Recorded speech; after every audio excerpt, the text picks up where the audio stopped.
Assalamualaikum warahmatullahi wabarakatuh. Perkenalkan nama saya Muhammad Reveni Rawan dari kelas Ilmu Komputer A dengan NPM 2517051010. Pada kesempatan kali ini saya akan menjelaskan tentang kuis 1 yaitu yang membahas tentang memori. Oke, jadi di sini saya sudah membuat soalnya. Pada soal pertama di situ disebutkan pada sistem cache dengan teknik direct mapping, sebuah alat memori utama dibagi menjadi beberapa field seperti tag, line, dan word. Misalkan suatu blok memori utama berhasil dipetakan ke suatu line cache tertentu, ketika prosesor melakukan akses ulang ke alamat lain yang memiliki line cache sama tetapi berasal dari blok memori berbeda, maka kondisi yang paling mungkin terjadi adalah Oke, jadi di sini pilihan jawaban yang benar adalah B.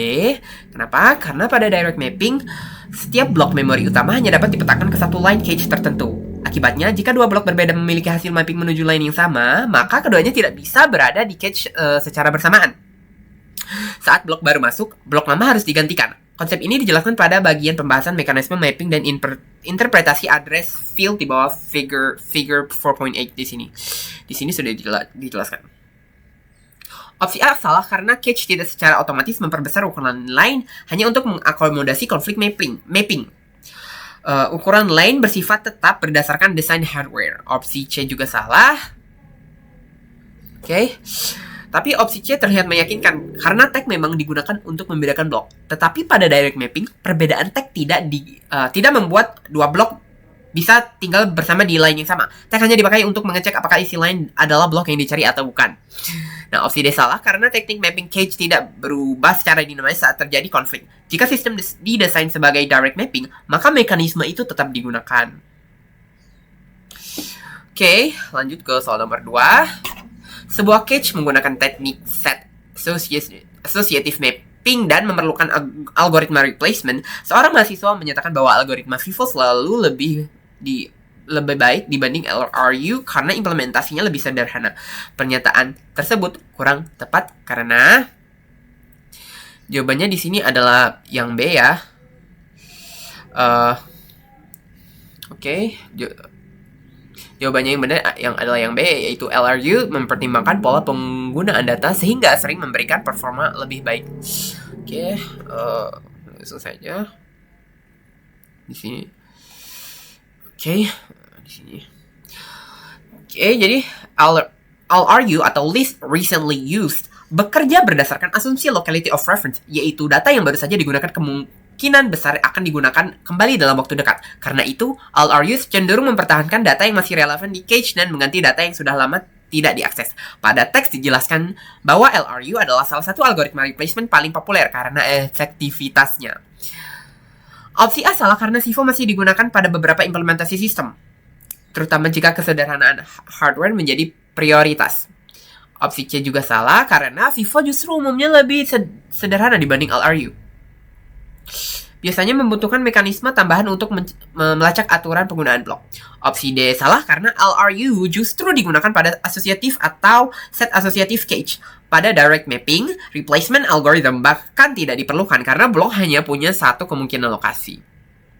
Lanjut ke soal nomor 3. Perhatikan hierarki memori non-volatile yang membandingkan SRAM, DRAM, NAND, flash, dan hard disk. Jika suatu teknologi memori ditempatkan semakin ke atas pada diagram hierarki, maka karakteristik yang paling tepat adalah, untuk jawabannya di sini adalah yang C, yaitu performa meningkat namun biaya per bit cenderung lebih mahal. Oke. Mana itu?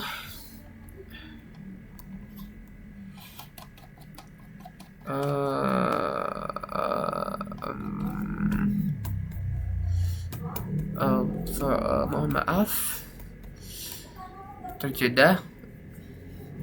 Oke, ini. Oke. Pada diagram hierarki memori, semakin ke atas maka performa dan endurance meningkat. Tetapi cost per bit biasanya juga makin mahal. Oleh karena itu, SRAM berada di posisi atas karena sangat cepat. Walaupun mahal dan kapasitasnya relatif kecil dibandingkan teknologi lain seperti NAND, flash, atau hard disk. Oke, opsi A ini salah karena bagian atas justru identik dengan performa yang lebih tinggi, bukan lebih rendah. Oke. Opsi B terbalik. Cost per bit yang rendah dan densitas tinggi justru lebih identik dengan media penyimpanan bagian bawah seperti hard disk atau NAND flash.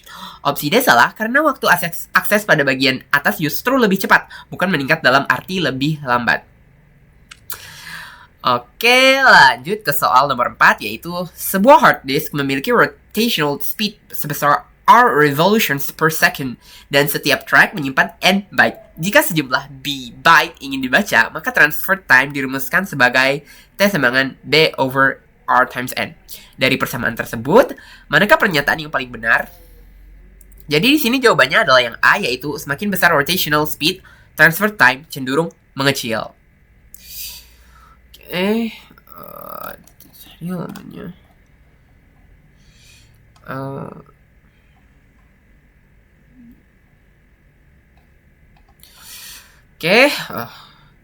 Berdasarkan persamaan rotational speed R berada di penyebut. Jadi berdasarkan persamaan rotational speed R ini berada di penyebut ya. Artinya, jika R meningkat, maka nilai total transfer time menjadi lebih kecil. Secara fisik, disk yang berputar lebih cepat dapat melewatkan data ke read or write head lebih cepat, sehingga proses transfer data berlangsung lebih singkat. Opsi B salah karena jumlah byte B berada di pembilang. Semakin banyak data yang dipindahkan, transfer time of course akan semakin meningkat dong. Opsi C salah karena N berada di penyebut. Jika jumlah byte per track meningkat, maka lebih banyak data dapat dibaca setiap putaran sehingga transfer time justru dapat menurun. Opsi D salah karena rotational speed merupakan salah satu faktor utama performa hard disk bersama seek time dan rotational delay. Untuk soal terakhir, Blu-ray mampu menyimpan data lebih padat dibanding DVD dan CD berdasarkan karakteristik optical memory. Pada gambar, gambarnya yang mana? Gambarnya yang ini ya. Ini. Bukan, sorry. Gambar yang ini akan saya upload habis ini ya. Mohon maaf.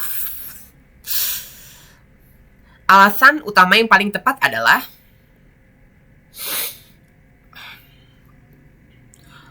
jadi jawaban yang benar itu adalah yang B. Blu-ray memiliki panjang gelombang laser lebih kecil sehingga track dapat dibuat lebih rapat. Jadi penjelasannya, Blu-ray menggunakan laser dengan panjang gelombang sekitar 405 nm, lebih kecil dibanding DVD dan CD. Laser yang lebih kecil memungkinkan fokus yang lebih presisi, sehingga pit dan track dapat dibuat lebih rapat. Akibatnya, kapasitas penyimpanan meningkat secara signifikan. Opsi A salah karena justru pit Blu-ray lebih kecil dan lebih rapat, bukan lebih besar. Opsi C salah karena DVD juga merupakan media optik, bukan magnetik. Opsi D jelas salah karena CD maupun DVD tetap menggunakan track sebagai jalur penyimpanan data. Baik, sekian atas penjelasan yang sudah saya berikan untuk kuis 1 OAK Organisasi Arsitektur Komputer pada kesempatan kali ini yang mengenai tentang memori. Jika saya ada kesalahan dan di soal 5 ini juga belum lengkap, saya mohon maaf. Akan saya upload setelah ini gambarnya. Untuk yang lain juga, untuk kesalahan-kesalahan saya mohon dimaklumkan ya, mohon dimaafkan. Wassalamualaikum warahmatullahi wabarakatuh.